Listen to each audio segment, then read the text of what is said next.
Mais qu'est-ce qui se passe sur les marchés financiers? C'est un boxon sans pareil.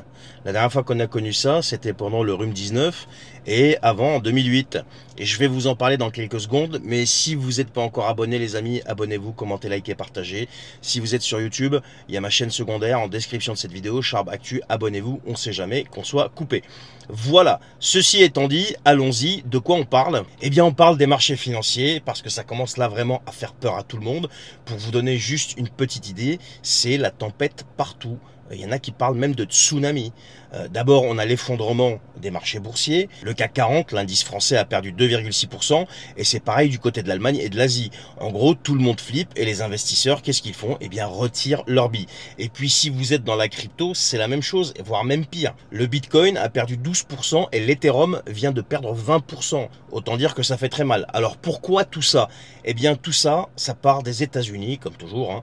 Là-bas, les investisseurs craignent qu'on soit à deux doigts d'une récession mondiale, voire même pire avec une éventuelle guerre. Mais quand on parle de récession, déjà rien que ça, c'est moins de croissance, plus de chômage et une économie qui tourne au ralenti. Et vendredi dernier, déjà, les chiffres de l'emploi aux États-Unis étaient franchement pas terribles et il y a eu beaucoup moins de création d'emplois que prévu et un taux de chômage beaucoup plus élevé que ce que les analystes pensaient, par exemple. Déjà rien que ça. Du coup, qu'est-ce qui se passe? Eh bien, ça stresse tout le monde et ça aide pas du tout à calmer les marchés, bien au contraire.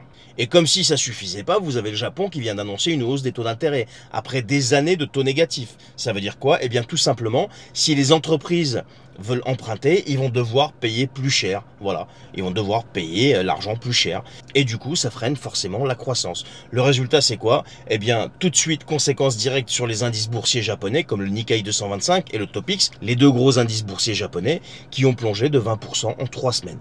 Ce qui est énorme. Et attendez, c'est pas fini. Il y a aussi ce qui se passe au Moyen-Orient, là.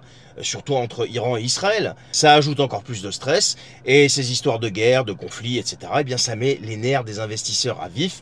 Et ça se ressent directement sur les marchés parce qu'ils ont peur. Qu'est-ce qu'ils font? Ils retirent leur thune. Et puis la cerise sur le gâteau, même les valeurs refuges, celles sur lesquelles on peut normalement compter en cas de crise, prennent cher aussi, comme par exemple l'or qui a perdu 2,83%, l'argent 6,7%, et les matières premières sont aussi touchées, notamment le gaz naturel. Quand je vous disais que c'était la panique générale, c'était la panique générale. Pour vous donner une idée du niveau de stress, il y a un indice de volatilité qu'on appelle l'indice VIX, qui lui mesure l'incertitude sur les marchés. Eh bien, il vient d'exploser, il dépasse maintenant les 65. Pour que vous puissiez vous rendre compte de la gravité, eh bien, c'est un chiffre qu'on a vu 2 fois avant, pendant la pandémie, donc en 2020, et pendant la crise financière de 2008. Donc vous voyez le niveau de folie, le niveau de panique. Le S&P 500, qui est l'un des plus gros indices boursiers aux États-Unis, a perdu 5000 milliards de capitalisation boursière en seulement un mois. Vous avez bien entendu, 5000 milliards, c'est énorme. Et pour couronner le tout, comme si ça suffisait pas, vous avez Warren Buffett, vous connaissez Warren Buffett, le fameux investisseur multimilliardaire de 93 ans, a vendu la moitié de ses actions Apple, et ça c'est un signal qui va pas du tout dans le bon sens, et il a pas vendu que ça. Et en ce moment, ce qui se dit à Wall Street, je cite, il se prépare un bain de sang. Les contrats à terme sur le Dow Jones et le Nasdaq, qui sont deux indices américains aussi, sont en totale chute libre. En clair, les gens sont en train de flipper d'une grosse récession américaine, parce que bon, si l'économie américaine rentre en récession, on va forcément déguster, et aussi d'une guerre au Moyen-Orient, et ça, ça annonce rien de bon pour les mois à venir. Voilà les amis, où est-ce qu'on en est, voilà ce qui se passe sur les marchés, c'est hyper important d'être au courant de ce qui se passe, parce que tout ça, ça conditionne directement nos vies bien sûr. Et personne ne sait vraiment où tout ça va nous mener. Même quand vous écoutez les analystes, les experts, tout ça, ils se trompent tous. Voilà, moi je surveille, je regarde parce que ça m'intéresse également. Je travaille dans l'immobilier et j'ai aussi d'autres activités sur Internet, notamment dans l'investissement.